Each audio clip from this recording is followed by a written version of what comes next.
Di negeri ini pernah hidup seorang pejabat langka. Ia pernah memegang kunci kekayaan negara, mengelola triliunan rupiah, namun di dompetnya hanya ada selembar uang 20 ribuan. Bukan untuk makan siang, bukan untuk rokok, tapi untuk diinfakkan ke kotak amal masjid. Mar'i Muhammad, Menteri Keuangan era 90-an, hidup bukan seperti raja, tapi seperti rakyat biasa. Tak punya mobil mewah, tak punya pengawal, bahkan mobil bututnya dijual untuk membiayai perjuangan melawan korupsi. Ia bukan hanya bersih, tapi menjauhi segala sesuatu yang berbau syubhat. Bahkan Hairul Tanjung, konglomerat ternama, pernah berkata, "Pak Mar'i itu, jangankan yang halal saja kadang tak mau diambilnya karena takut uang itu berasal dari sumber yang tak jelas." Ketika banyak pejabat hari ini menanti parsel lebaran seperti burung pemakan bangkai, Mar'i menyortirnya. Jika ada TV, jam tangan, barang mewah, langsung dikembalikan. Jika ada makanan, disumbangkan. Baginya, kehormatan tidak dijual, harga diri tidak untuk ditukar dengan bingkisan. Ia adalah simbol bahwa menjadi pejabat tak harus maling, bahwa mengelola negara bisa dilakukan tanpa rakus dan licik. Ia tegak, bersih, dan berani menutup bank bermasalah tanpa takut tekanan oligarki.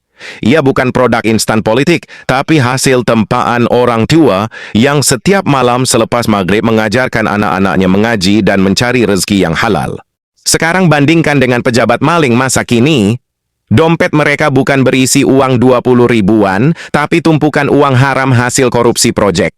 Rumahnya bukan satu, tapi berderet seperti istana. Mobilnya bukan butut, tapi deretan Alphard, Mercy, dan mobil listrik subsidi. Uangnya berserakan di villa, brankas, bahkan disembunyikan di dinding dan kasur.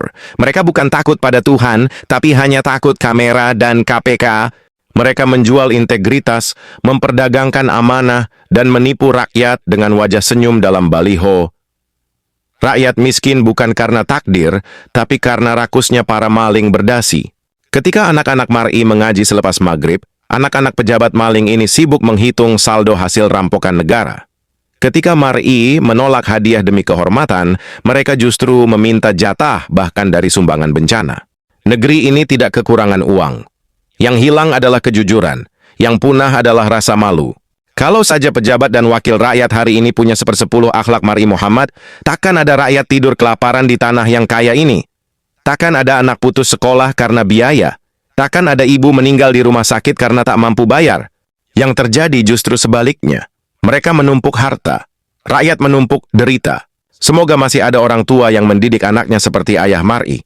Semoga akan lahir Mar'i baru yang tak silau jabatan, tak tergoda suap, dan tak menjual nurani. Karena jika negeri ini terus dipimpin oleh para penyamun, maka yang tersisa hanya rakyat yang terluka dan negara yang hancur. Negeri ini bukan kekurangan pemikir, tapi kelebihan penjilat. Bukan kekurangan program, tapi penuh skema manipulatif yang mengorbankan rakyat kecil.